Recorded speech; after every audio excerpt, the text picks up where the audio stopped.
नमो नमो सतगुरु नमो जासम को नुहान परम पुरुष होते अधिक गावे संत सुजान धन्य धन्य सतगुरु सुखदान महिमा कही न जाए जो कछु कहो तुम्हारी कृपा मोते कछु नमस्ते।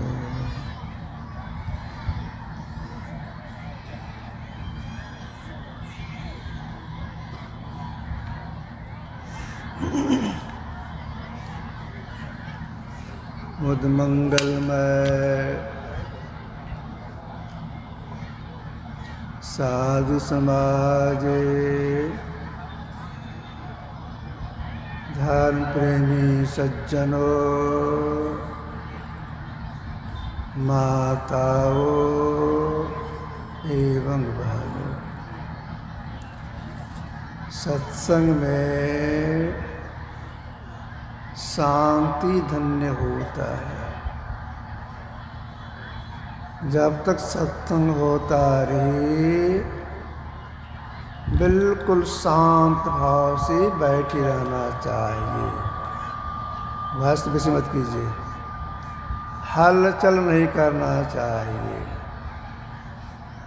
सत्संग में सुनने की प्रधानता है। सुनाने के लिए बहुत बहुत खर्च किया जाता है।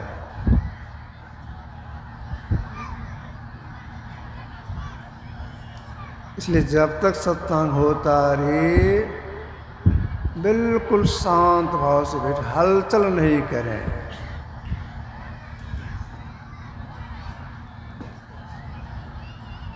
कुछ लोग बीच रास्ते पर खड़ी हैं, चल फिर कर रही हैं, बातचीत भी कर रही हैं। संत सेवकों से कहना है जो लोग रास्ते पर हैं उनको शांति से बैठा दें। पंडाल में जो इधर उधर घूम रही हैं या घूम रही हैं, सबों से आग्रह है जब तक मैं बोलता रहूं बिल्कुल शांत भाव से बैठ जाए। पंडाल में इधर उधर घूमे नहीं। इधर घूमेंगे आप लोग देखेंगे, सुनने में उसको बाधा होगी। सत्संग में सुनने में बाधा डालना अच्छा काम नहीं है। सबको शांत भाव से बैठी रहना चाहिए, हलचल नहीं करना चाहिए। रास्ते में जितने लोग अभी चल फिर रहे हैं, बगल में जगह है तो बैठ जाए, नहीं तो रास्ते पर ही बैठ जाए। फिर को चढ़ाना हो तो पीछे चढ़ाइएगा, मंच के आगे कोई नहीं आएंगे।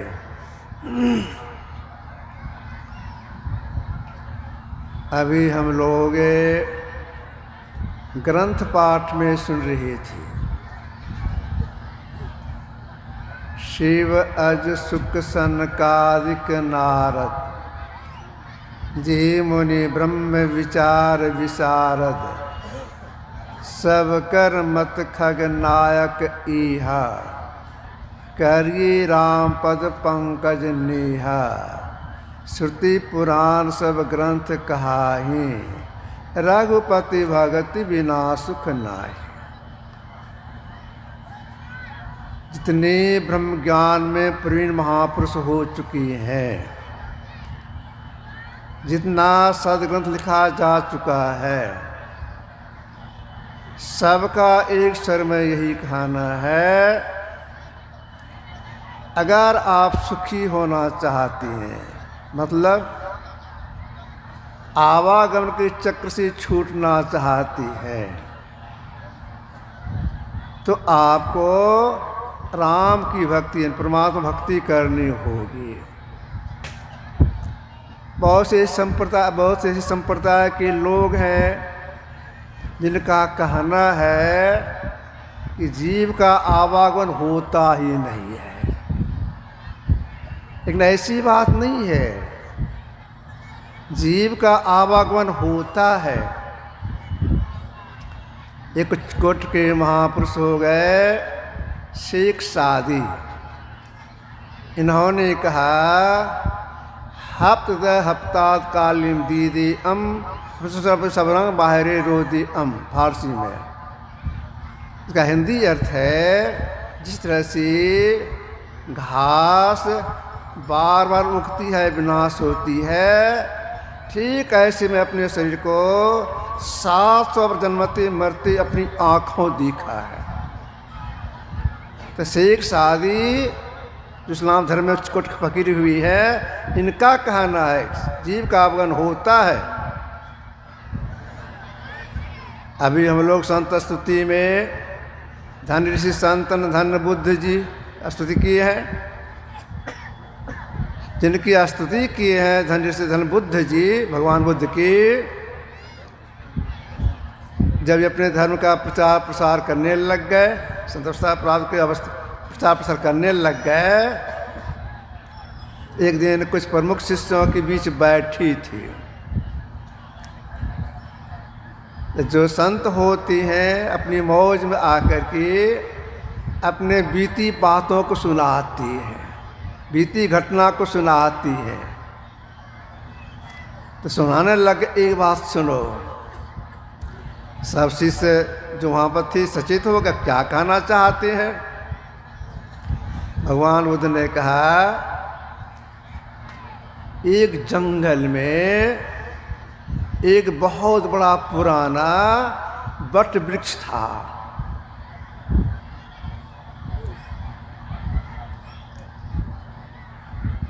उस वृक्ष के पास में एक बंदर, एक तीतिर एक पक्षी होता है, एक हाथी, तीनों रहता था। तीनों बड़ा मेल था। तीनों एक जगह बैठे हुए थे।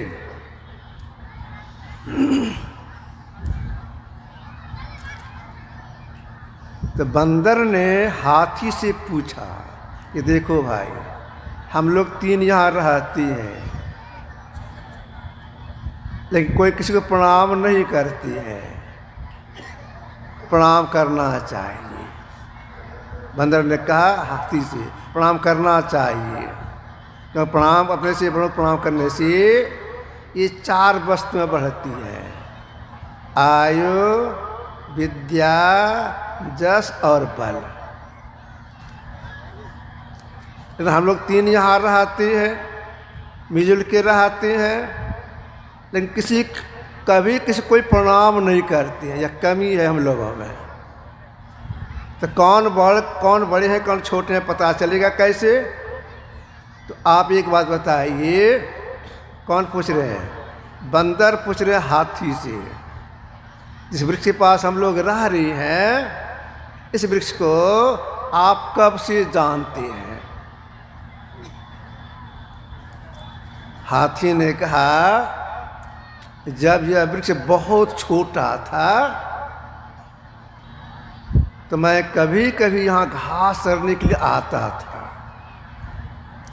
इस वृक्ष की फुलंगी मेरे पेट में सटता था, मैं इसको नुकसान नहीं किया, आर पार हो जाता था, पैर से नहीं दबाया इसको। तब से मैं इसको जानता हूँ। जब यह वृक्ष बहुत छोटा था, मेरे पेट में सटता था, तब से मैं इसको जानता हूँ, मतलब बहुत इसे मैं जानता हूँ। तब बंदर ने कहा हाथी से, बंदर ने कहा हाथी से, बंदर ने पूछा हाथी से, हाथी ने अपना बात बताया। तो हाथी ने पूछा बंदर से, अच्छा अब आप बताइए, आप इस वृक्ष को कब से जानती हैं? तो बंदर ने कहा जब ये वृक्ष और छोटा था तो मैं कभी कभी यहाँ आता था और धरती पर बैठ करके इस वृक्ष के फुल्लंगी को खाता था, तब से मैं इसको जानता हूँ। मतलब बंदर से बड़ा, हाथी से बड़ा हो गया बंदर। तब बंदर ने पूछा तीतर से, अब आप बताइए, आप इस वृक्ष को कब से जानते हैं? जरा वॉइस कम कर दीजिए। तो तीतर ने कहा यहाँ से कुछ दूर में एक जंगल और है, वहाँ भी एक वृक्ष था, उसके फल को मैंने खाया, वहाँ से उड़ता हुआ मैं यहाँ आया, यहाँ पर मैंने बिट किया, पखाना किया, उसी से वृक्ष बना है, तब से मैं इसको जानता हूँ। तीतर सबसे बड़ा हो गया। इसके बाद भगवान बुद्ध ने कहा अब सुनो, यह जो मेरी सेवा में है आनंद, उस समय यह हाथी जोनी में था। जो मेरा प्रमुख शिष्य है, सबसे बड़ा शिष्य है सारिपुत्र, यह बंदर था, और तीतर तो मैं ही था। अब भगवान वो तीतर जोनी में गए तो जीव का आवागमन होता है। गुरुराज की पुष्टि किए हैं, पशु पक्षी कृमि आदि की जोनि में भर में बहु बार हो। अगर इस दुख से कोई बचना चाहती है तो महापुरुषों की वाणी को मान करके ईश्वर की भक्ति करनी चाहिए। भक्ति कहते हैं सेवा को। ईश्वर तो सबका संरक्षण करने वाले हैं, सबके सर्वाधार हैं, सबका आधार वही है।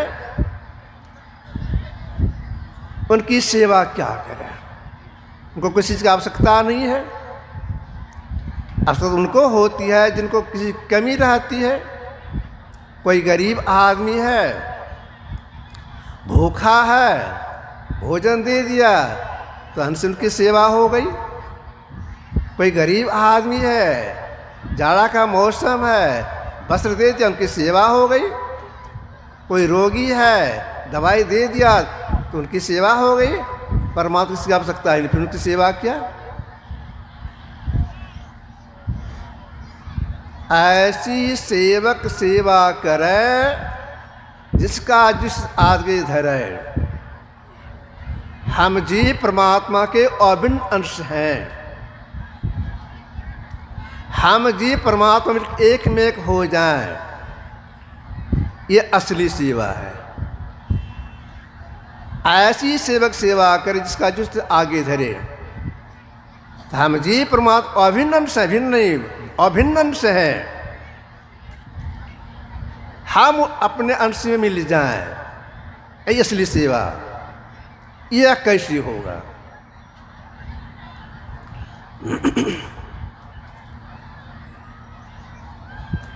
यह जीव जब बिल्कुल अकेले अवस्था में आ जाएगा तो परमात्मा मिलकर एक में हो जाएगा, यह असली सेवा हो जाएगी। बिल्कुल अकेले अवस्था में आ जाए तब आप कहेंगे हम जीव किसके संग में है? हम लोग जीव हैं। हम जीव 14 इंद्रियों के संग में हैं। कौन कौन 14 इंद्रियां हैं? हाथ, पैर, मुंह, लिंग, गुदा, आँख, कान, नाक, जीभ, चमड़ा, 5 5 10। 4 सबके भीतर में है। मन, बुद्धि, चित्त, अहंकार। 14 में से एक भी इंद्रिय साथ में नहीं रही। तब हुआ अकेलापन। जब अकेलापन हो जाएंगे, अकेले हो जाएंगे, तब अपना से मिलकर एक में हो जाएंगे, दुख से छूट जाएंगे। अब 14 से अलग होने के लिए क्या करना पड़ेगा? दोनों भोग बीच में है, 14 के संग में है, इससे अलग होने के लिए अब क्या करना होगा? आंख नीचे पिंड का भाग है, आंख नीचे पिंड का भाग है, ऊपर ब्रह्मांड का भाग है। ऊपर चलने के लिए महापुरुषों ने कहा, जितने बड़े महापुरुषों का सबका यही कहना है, अगर आप अकेलेपन में आना चाहते हैं, दूसरे अलग होना चाहती हैं, तो पिंड छोड़े ब्रह्मांड चलाए, पिंड छोड़े ब्रह्मांड चलाए, ऊपर चलिए। ऊपर चलने का रास्ता कैसा है? जब हम चल के से अलग होंगे, वह रास्ता कैसा है? पंजाब कुट के महापुरुष हो गए गुरु नानक साहब, इन्होंने कहा है रास्ते के संबंध में, खन्ने तीखी बालो नेकी ए तुम्हारक जाना। और रास्ता कैसे हम चल के से अलग होंगे? रास्ता कैसा है? खन्ने तीखी, तलवार की धार से भी पतला, बाल के नोक से अत्यंत झीना। इस रास्ते में चलेंगे तब इतना छूटेगी।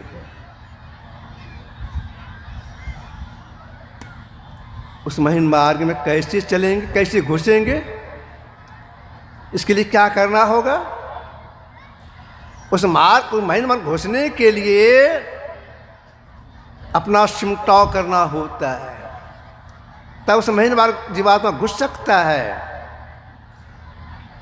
अब सिमटाव करने के लिए क्या करना पड़ेगा?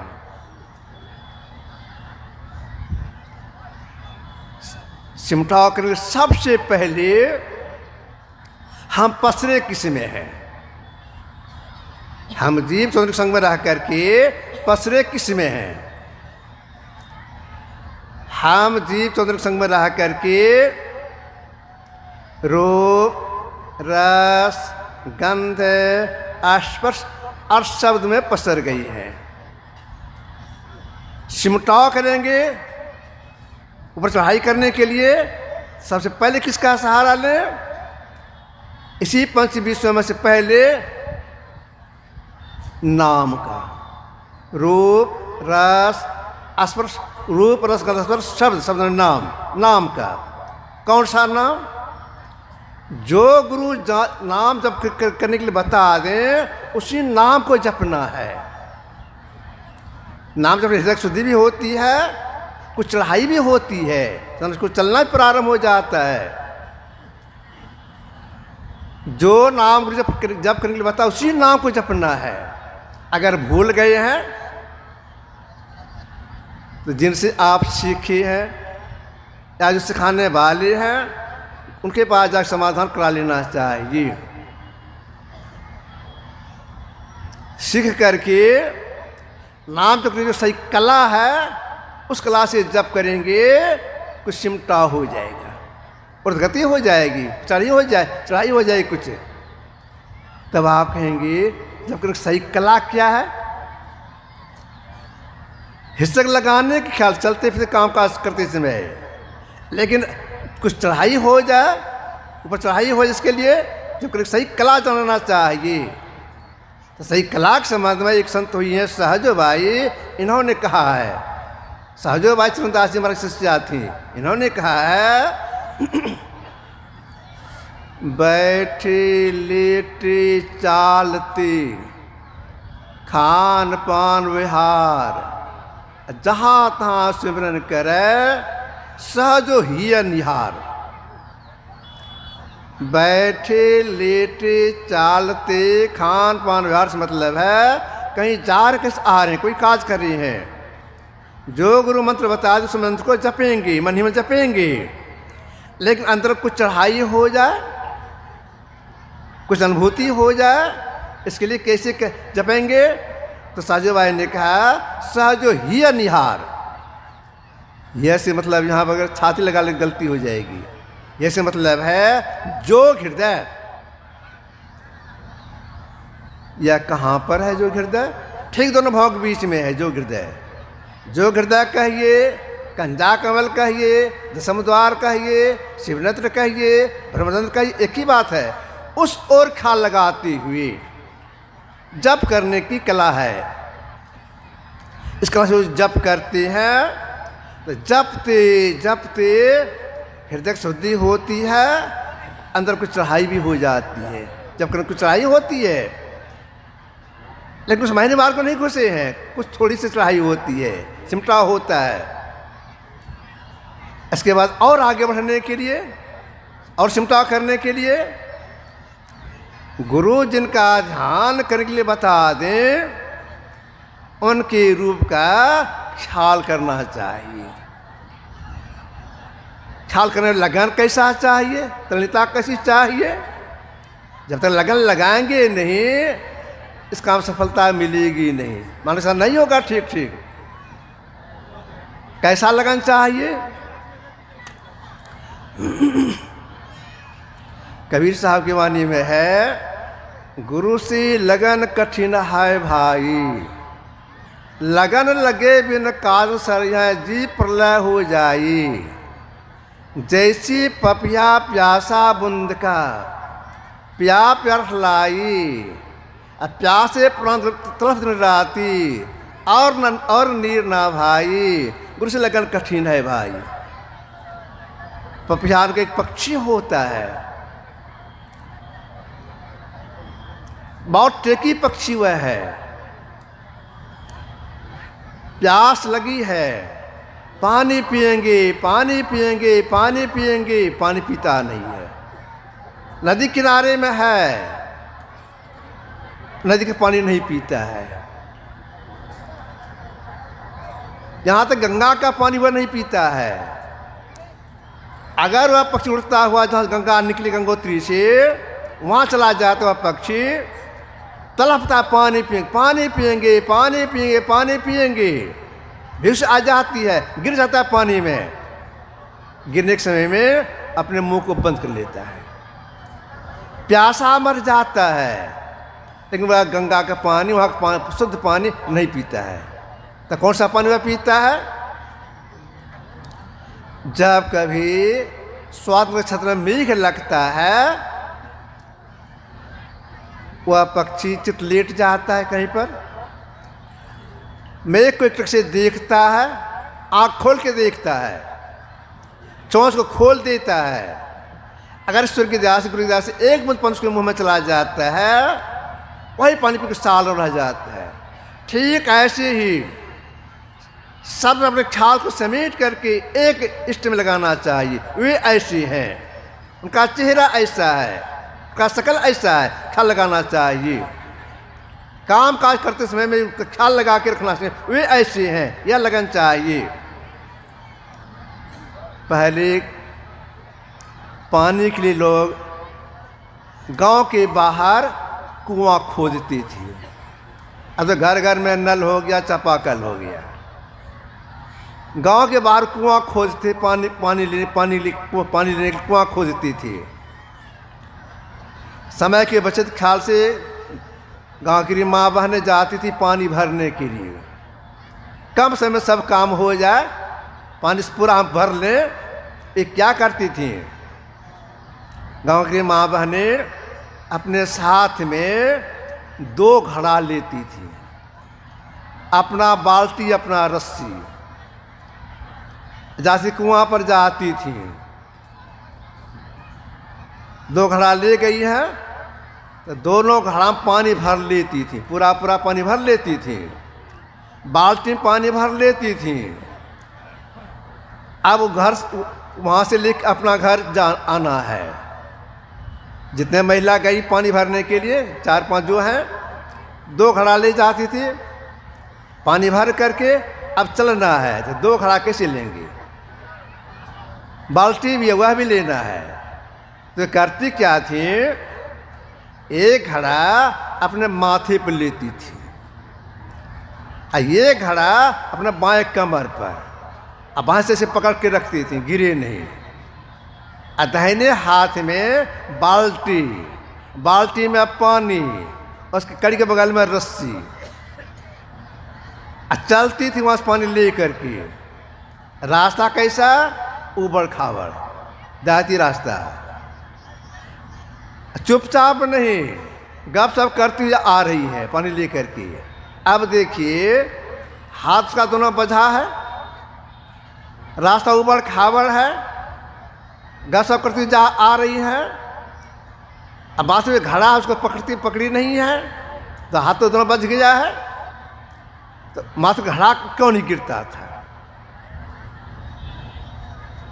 पानी लेके आ रही है, दोनों हाथ बजा हुआ है, माथे पे घड़ा है, चल फिर रही है, जा रही है गप सप करती हुई। अपने ख्याल से घड़े को पकड़ के रख दी थी कि मेरे माथे घड़ा है। ऐसा लगन चाहिए। कोई काज कर रहे हैं, ख्याल लगा रहे, कोई ऐसे है, उनका चेहरा ऐसा है। इस लगन के साथ जो मानसन करने का प्रयास करती है, तो प्रयास करते करते वे पहले ख्याल में आती हैं, फिर निर्लाप हो जाता है, जैसे प्रत्यक्ष भी हो जाते हैं। यह हुआ ठीक ठीक मानस ध्यान। लेकिन इतने में अगर लगे रहे और जो मेन मार्ग है खंडनीति की बात होने की, उसमें प्रवेश नहीं कर पाए हैं, इंद्रियां नहीं छूटी है। अब क्या करेंगे उस महीने बाद घुसने के लिए? ये जो हम लोग दो आंखें हैं, और दोनों आंखों से दृष्टि धार निकल रही है, समुद्र रेखा में निकल रही है। एक करना है, जहां गुरु बताया था देखने के लिए, ठीक वहीं देखना है, समय लगा के देखना है। अगर देखते देखते साथ सट जाएगी, जिस क्षण साथ सटेगी उसी क्षण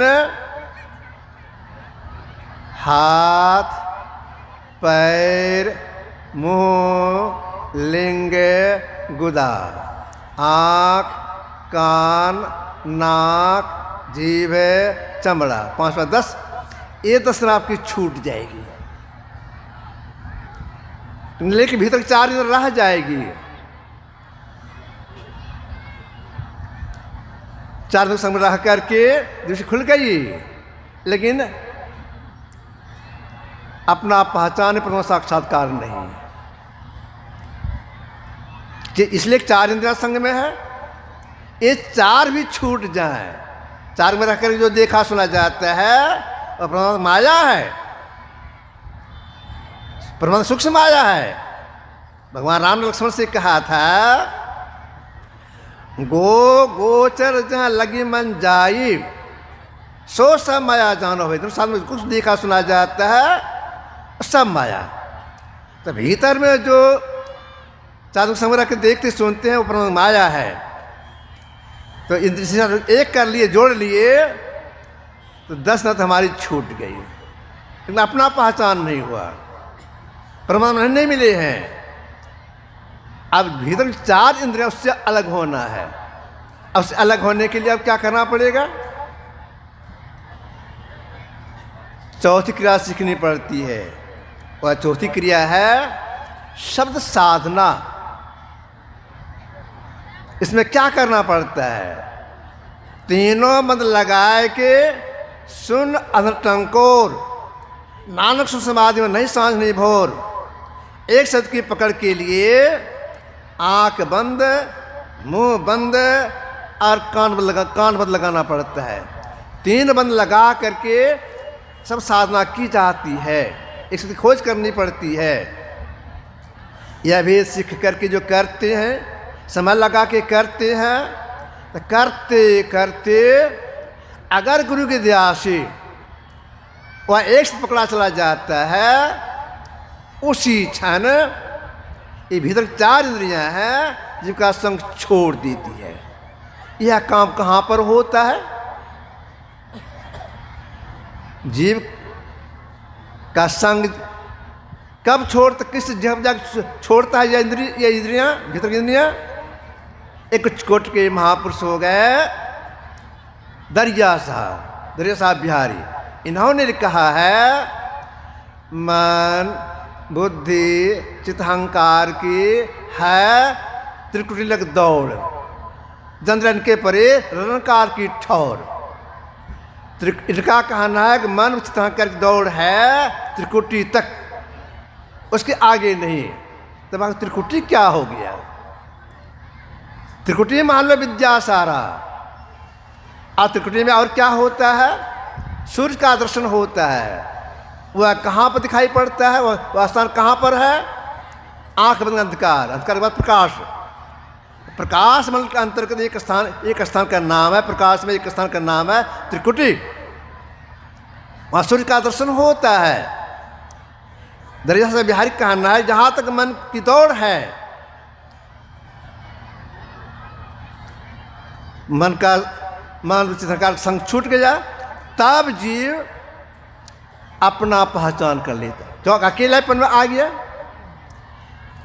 आत्म आपको आप ही जाने, या जब अपने से अपना पहचान कर लेते, कब?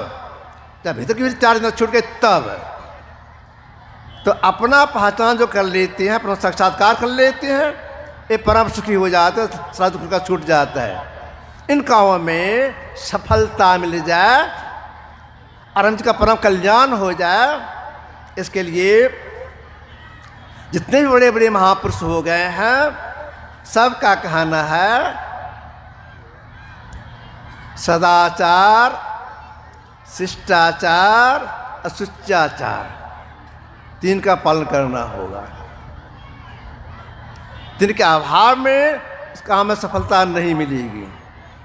पर सभी लोग जानते हैं सदाचार में है पंच पाप का त्याग, झूठ, चोरी, नशा, हिंसा और विचार, पंच पाप का त्याग है।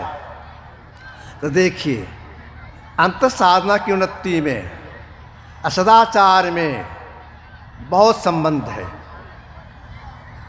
कितना संबंध है? हम लोग भात दाल सब्जी खाते हैं, रोटी दाल सब्जी आदि कुछ खाती हैं, सत्तू चूड़ा कुछ भी खाती हैं, तो स्वाद लगता है। मौसम के अनुसार कोई फल खाती है, केला तो मीठा लगता है, आम मीठा लगता है। बाड़ी में या खेत में क्यारी में फूल है, उसको तोड़ लेती हैं, नाक के पास ले जाते सूंघती हैं तो सुगंध लगता है। अब कोई यह सोचिए, हम जो भात और सब्जी खा रही हैं, या रोटी दाल खा रही हैं, या सत्तू चूड़ा खा रही हैं, इसमें स्वाद है, स्वाद को अलग कर दें, भोजन की सामग्री को अलग कर दें, कर सकेंगे? नहीं कर सकेंगे। कितना प्रयास करके मर जाएंगे, अलग नहीं कर सकते हैं। भात और सब्जी खा रहे स्वाद लग रहा है, तो भात को अलग कर दे, स्वाद अलग कर दे, कर सकेंगे? नहीं कर सकेंगे। केला खाते हैं, मीठा लगता है, कोई यह सोचिए केला जो मीठापन है उसको अलग कर दें, केला अलग कर दें तो होगा? मीठापन का अलग कर दें, केला का अलग कर दें, नहीं होगा। सुगंध फूल लेते हैं, सुगंध लगता है, कोई यह सोचे फूल को अलग कर दे, सुगंध का अलग कर दे, कर सकेंगे? नहीं कर सकेंगे।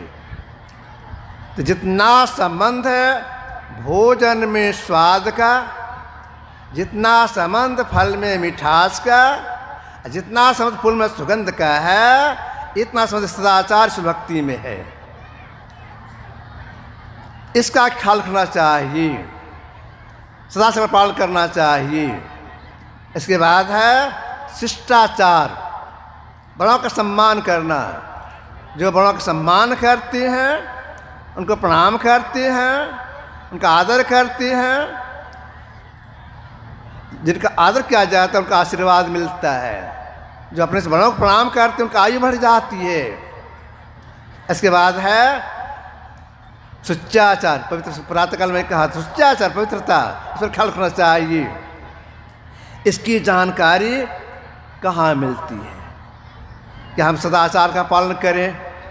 शिष्टाचार का पालन करे, शिष्टाचार पालन करे, इसकी जानकारी कहाँ मिलती है? इसकी जानकारी सत्संग से प्राप्त होता है।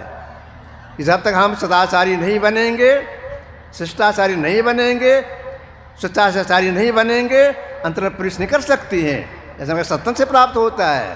इसलिए सब कन्या को सत्संग आना चाहिए।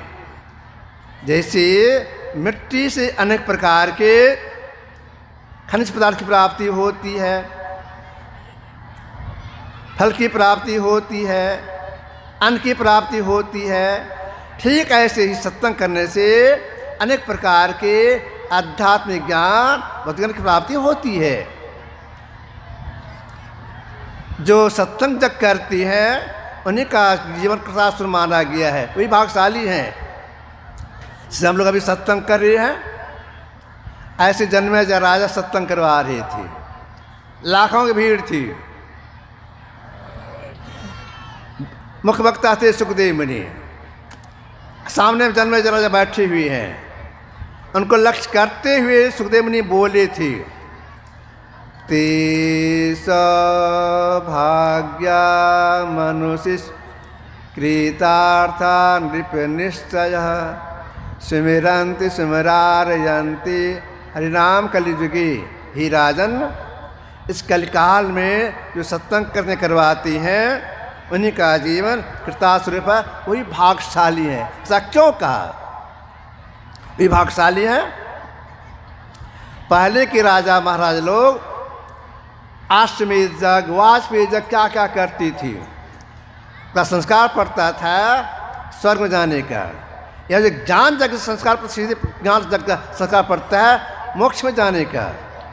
जो ज्ञान यज्ञ करती हैं उनको अन्नों का अभाव नहीं होता है, भारी घमंड नहीं होता है, भारी मोह नहीं होता है, पाप स्मरण नहीं करता है। जब शरीर छूटने का समय आता है तो होश में रहते शरीर छोड़ते हैं, इतना लाभ होता है। तो शरीर छोड़ होश में रहते कैसे शरीर छोड़ते हैं? जब ध्यान करते शरीर छोड़ती हैं, जब करते शरीर का त्याग करते हैं, इतना लाभ होता है उनको। तो कल और आज सत्संग हुआ, यह है ज्ञान यज्ञ। इस ज्ञान यज्ञ में जो कुछ जो प्रदान किए हैं, तन से, मन से, धन से, सही या वचन सही बहुत पुण्य का संचय किए हैं। फिर भी मैं गुरुदेव से प्रार्थना करता हूँ सबों का अतः विकास हो, बहुत उन्नति हो।